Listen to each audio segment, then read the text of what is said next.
Now, there are many, many ways of looking at a 0-0 at home in the first leg, and I'm sure, Steve, you are going to give us the positive view. Absolutely. I think it's a good result. You know, people say, oh, 0-0, Liverpool should have maybe got something out of the game. And I believe they were the better side on the night. Mane could have had a hat-trick any other given day. But 0-0 in this kind of a competition is a good result. And Liverpool away from home can score goals. We've seen that, the pace and power that they have.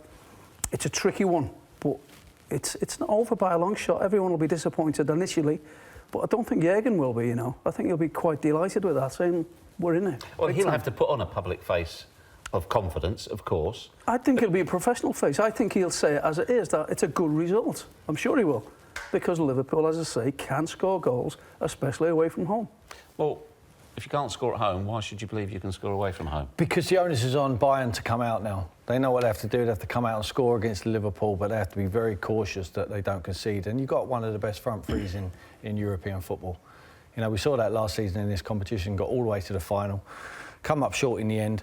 I agree with Steve. I think it's a great result tonight. Especially... A great result? No, I think it is. I think it is a very good... Listen, 2-1 is a worse result, in my opinion. For them to get the away goal would have been a disaster for Liverpool, but that hasn't happened. They never got done with a sucker punch. They saw it out professionally. They was the team cautiously pushing forward. They had their chances, and let's not forget they had no Van Dijk there tonight. He'd be back for the away leg as well. So no, I think it's a very positive result for Liverpool. See, 2-1 for Liverpool. All of a sudden, Bayern go at them, steamroll them for the first half an hour or so, and they get a goal. Now it's up to Liverpool to try and counteract that. 0-0, it's cagey still. It's up to Bayern to try and force it as the game goes on, and that's when Liverpool can pick them off. Bayern won't go gung-ho. No chance.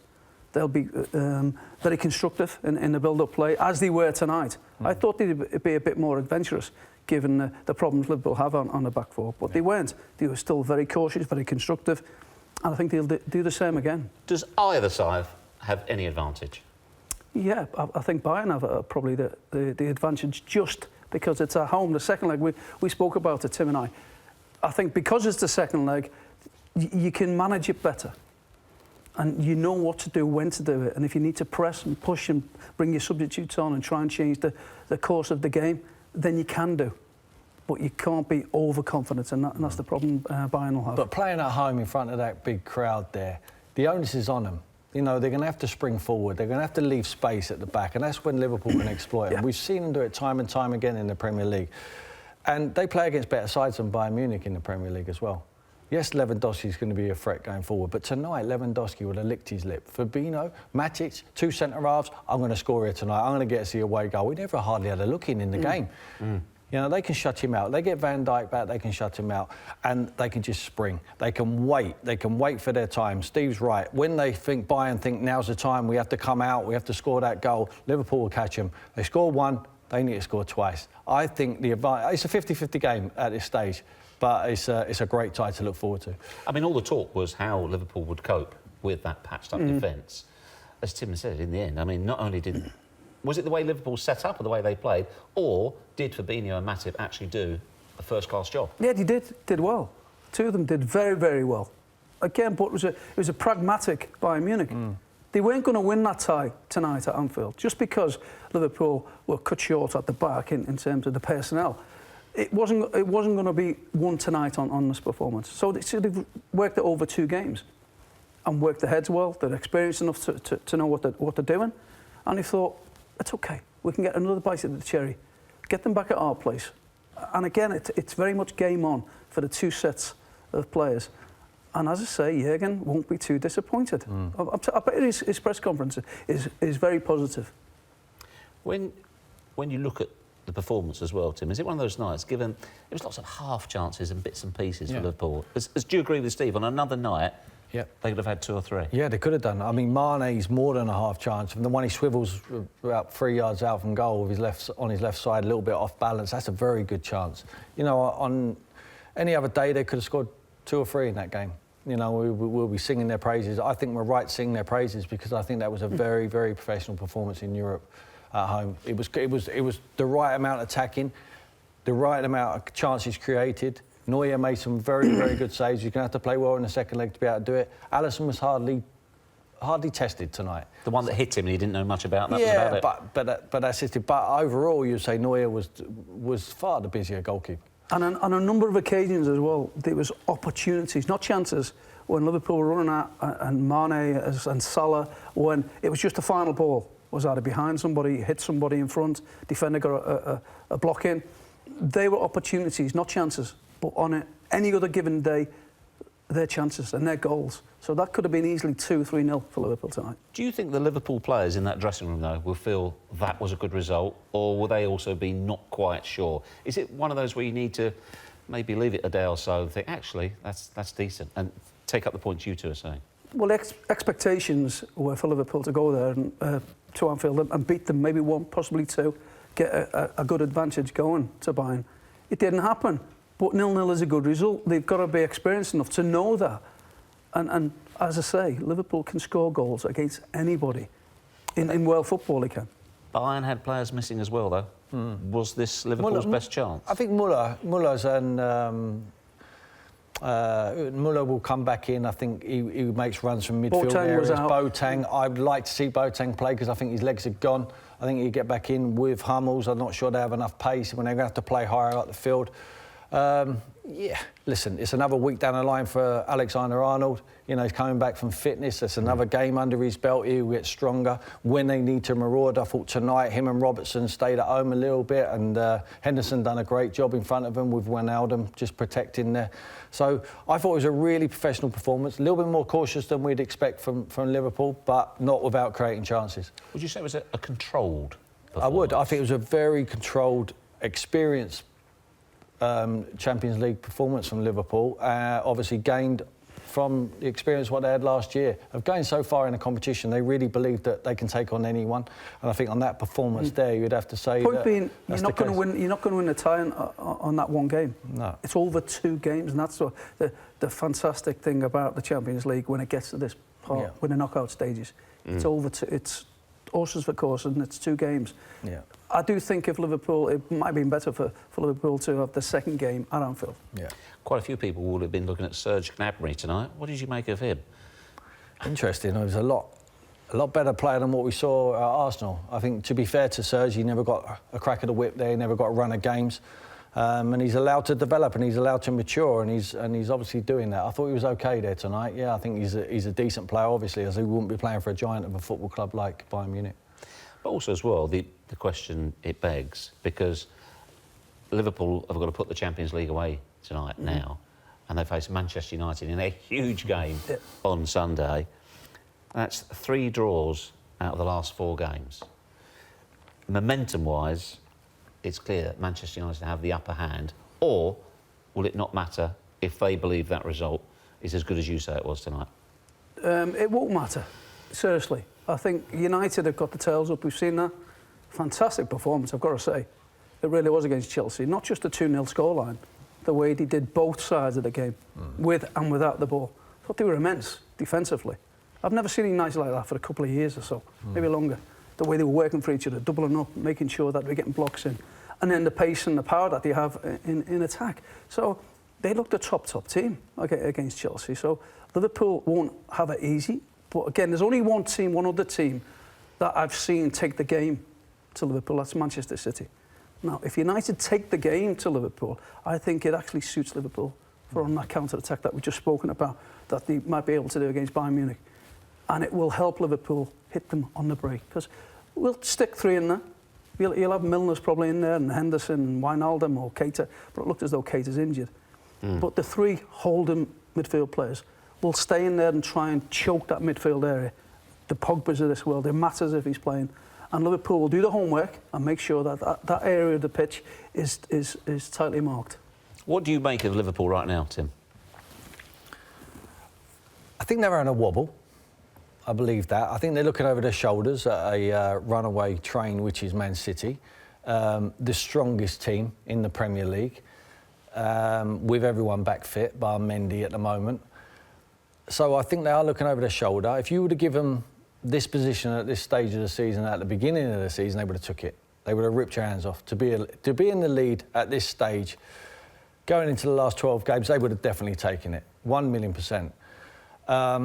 It's going to get edgy Steve knows, we've been there, you know, once you get into single digits, start looking at fixtures, looking at the opposition's fixtures. Have you got to get to single digits, or it's going to get edgy now? Well, it could We're get at 12. It could get edgy now because they've never done it, and that Champions League game there tonight is not the biggest prize. If you ask a Liverpool fan what they want to win the domestic league, which is the English Premier League, and it's the best league in the world. That is what they want, because they haven't done it for 29 years.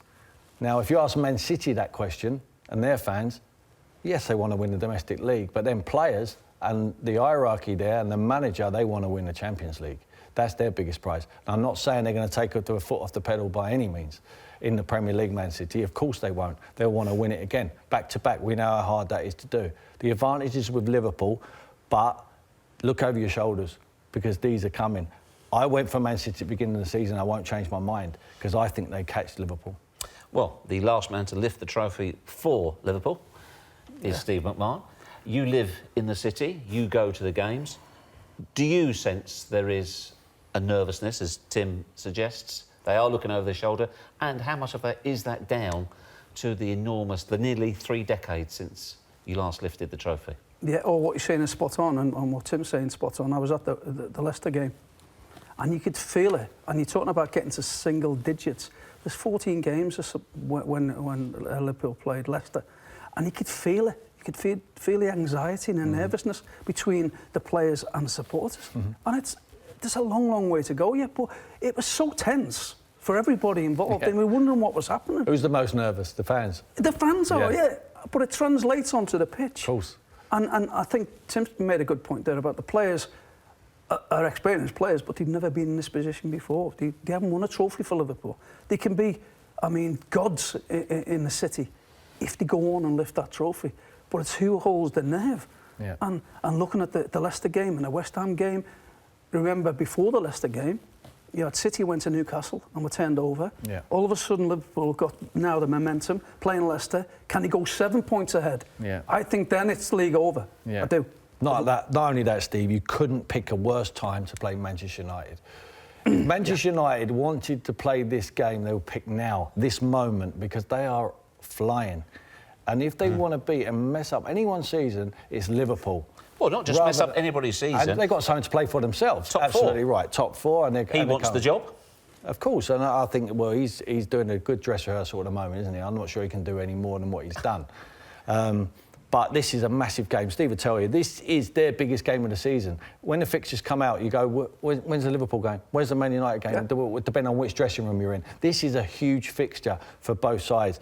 And when it means so much to either side as well. Now, I would suggest it means more to Liverpool than it does for Manchester United at this stage, because they are in touching distance of that Premier League title. And it's their game in hand as it falls. Yes. You could have City winning a trophy, the first of the season, and Liverpool not getting the 3 points that take them top of the Premier League. That'll be a double whammy if it happens. Yeah. It really will be a blow this weekend. Is the game for you on Sunday a must-win or dare not lose?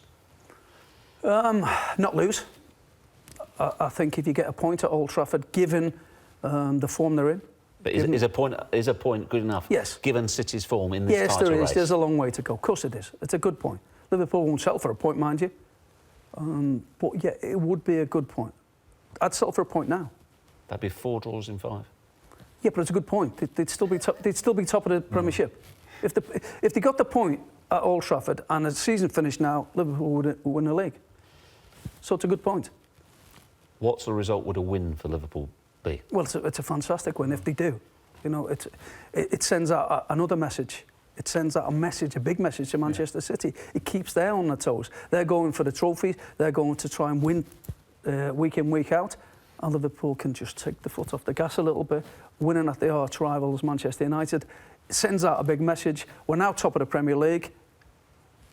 And that's all you need to say to the players. The managers will tell you they look after their own house. They just want to concentrate on their fixtures. But that Man City set of players and the management staff will be earmarking this fixture away at Old Trafford as the one where they expect Liverpool at this stage, the way Manchester United are going, to drop points. And they'll be praying that that is the case. Do you think they will? I think Manchester United win the game. Why? Because I think they're in such a great rich vein of form at the moment. I think their front players are very, very exciting. Pogba's playing the best football of his life at the moment. You know, such a contrast to what we saw early part of the season. Some of these guys, Lindelof's been outstanding at the back there. They got so many good performers who are so unrecognisable to what we saw in the early part of the season, because they got a manager who's given them the confidence to go and play like Manchester United play. He's given them that belief, and at the moment they are flying and they can believe they can beat anyone. That when they line up in the tunnel, they will have that Manchester United swagger back. That swagger what Liverpool used to have in the 90s when I used to play against Steve. When they didn't even look and consider you next to them. They knew they get their job done and they'll win the game. Manchester United used to be like that in the 90s, and they got it back now. I believe at this moment in time, they've got that Manchester United swagger back. He's frightening me already, isn't he? He's not wrong. Tim, you're not wrong at all. You'd see it, and I'd say it was, again, a performance, and you thought, OK, they've had a blip, and you're thinking against PSG where they were overrun and they were second best all round. All of a sudden, they go and put on a performance, not by a fantastic Chelsea team, it may be said, but it's still an all. It was a wonderful, wonderful performance all round. You've said that the Liverpool fans are nervous. Yes. You're a Liverpool fan. Are you nervous? Yeah, of course, yeah, absolutely. Not just for this game, but for the title. Yeah, because there's no player playing for Liverpool at this moment in time has won a trophy with Liverpool, including the manager. You need to get the monkey off your back, and the sooner the better. It's just slipped away from Jurgen over the past 2 or 3 seasons, and as I said before, once them players become champions, then that will fill them with confidence to go on and move on to the next level. And there's no better opportunity, I believe, with City flying on all fronts. How many points? How many points do you believe Liverpool can afford to drop between now and the end of the season? Bearing in mind the machine that is Manchester City are on their coattails. That's a difficult one, because we've said it. Most seasons they've been out of sight. Liverpool been out of sight, but they're not. So you could probably afford to maybe drop 4 points. I believe 4 points from now to the end of the season, and I think you'd win the league. That means Man City don't drop many, and I think he's right. I don't think they do drop many. I can see Manchester City winning every game between now and the end of the season.